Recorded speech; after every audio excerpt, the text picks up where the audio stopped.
मित्रों, बांग्लादेश के अंदर लाखों की तादाद में स्टूडेंट्स ढाका के अंदर जमा हुए और इनकी बहुत बड़ी तादाद शेख हसीना के ऑफिशियल रेजिडेंस की तरफ भी मूव करने लगी और फाइनली इन्होंने शेख हसीना साहिबा को वहां से भागने, बल्कि मुल्क से ही भागने पे मजबूर कर दिया। अब ये जो मूवमेंट थी स्टूडेंट्स की, ये इस वजह से कामयाब हुई क्योंकि एक तो इनकी अपनी जो तादाद थी वो बहुत ज़्यादा थी, लेकिन इसके साथ ही बांग्लादेश के अंदर तकरीबन सारी ही अपोजिशन की जो पॉलिटिकल जमातें हैं वो इस मूवमेंट को सपोर्ट कर रही थी। अच्छा, सियासतदानों के अलावा सिविल सोसाइटी भी इनको सपोर्ट कर रही थी और तो और पुलिस के अंदर, फौज के अंदर और दीगर जो इदारे हैं उनके अंदर भी स्टूडेंट्स के लिए सॉफ्ट कॉर्नर मौजूद रहा। एज अ रिजल्ट ये सारे फैक्टर्स जब मिले तो इन्होंने शेख हसीना का धड़न तख्ता किया। लेकिन एक इसी से मिलती जुलती मूवमेंट इंडिया के अंदर भी कुछ अर्सा पहले हमें देखने को मिली और वो थी किसानों की मूवमेंट। लाखों की तादाद में किसान न्यू दिल्ली के इर्द गिर्द जमा हुए और उन्होंने एक तरह से दिल्ली को बंद ही कर दिया था। अच्छा, ये जमा इसलिए हुए थे दिल्ली के इर्द गिर्द क्योंकि मोदी सरकार ने अपने फाइनेंसर्स अडानी और अंबानी को फायदा पहुंचाने के लिए इनके हक पे डाका मारा था। इंडिया के किसानों के हक पे डाका मारा था और 3 मुतनाज़िया कंट्रोवर्शियल कानून इन्होंने पास किए थे।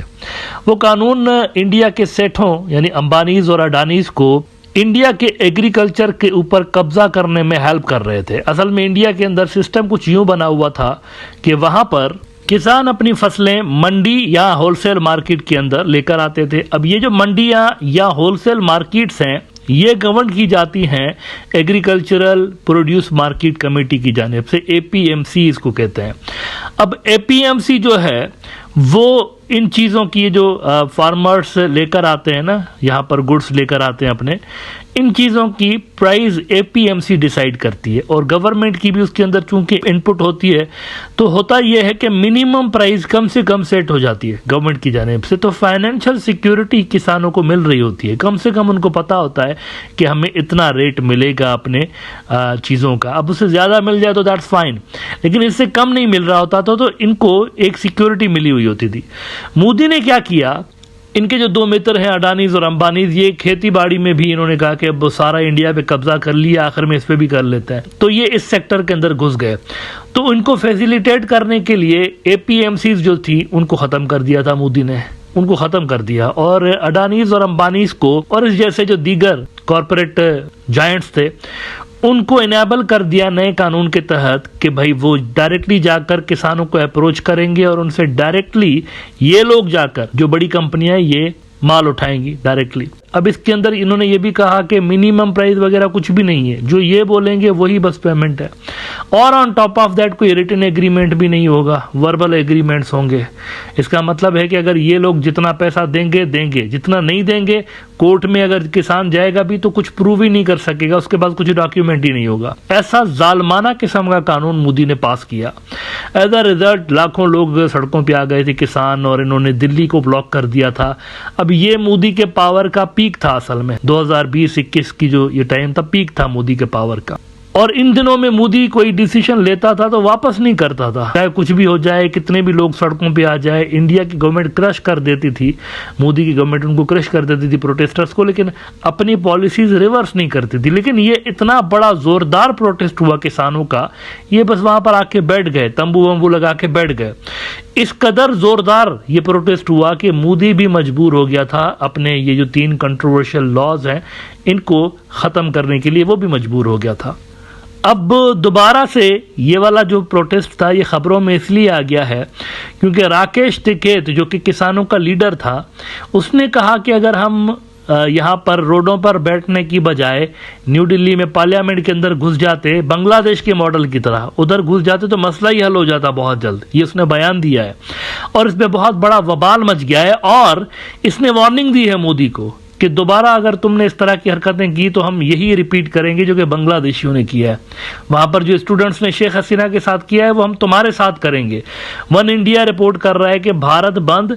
Rakesh Tiketh gives open threat to Modi government, says situation like Bangladesh may arise in India.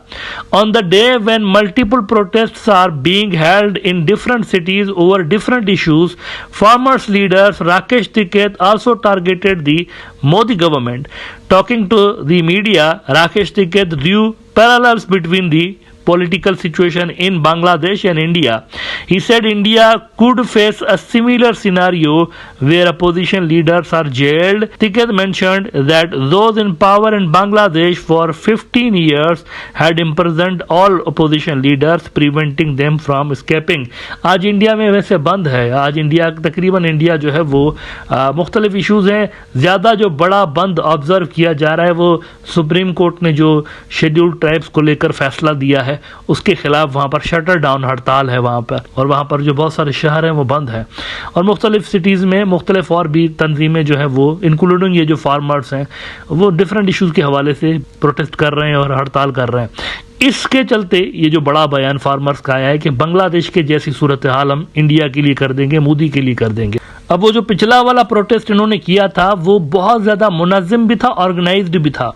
लेकिन उस प्रोटेस्ट के अंदर कोई पॉलिटिकल इंटेंशन नहीं थी। किसी सियासी जमात ने, मरियल सी इंडिया की उस वक्त अपोजिशन थी, कांग्रेस पार्टी में भी जान नहीं थी इतनी ज़्यादा, इंडिया अलायंस भी नहीं था, तो इतनी ज़्यादा इनको बाकी जगहों से सपोर्ट नहीं थी। बांग्लादेश में जैसे कि मैंने शुरू में कहा कि दीगर सियासी जो जमातें हैं अपोजिशन की उन्होंने सपोर्ट किया हुआ था, फिर सिविल सोसाइटी सपोर्ट कर रही थी स्टूडेंट्स को, इसी तरह से मुख्तलिफ जो सेक्टर्स हैं बांग्लादेश की जो गवर्नमेंट के सेक्टर्स हैं उसके अंदर बहुत सारे लोग इनको सपोर्ट कर रहे थे, तो ये सारी चीज़ें मिलकर शेख हसीना के खिलाफ गई। यहाँ पर इंडिया के अंदर भी आसानी के साथ मोदी का धड़न तख्ता हो सकता था, ये इनफ था, ये सारा जो प्रोटेस्ट था इनफ था इसको दबरदूस करने के लिए, लेकिन उस प्रोटेस्ट के अंदर कोई पॉलिटिकल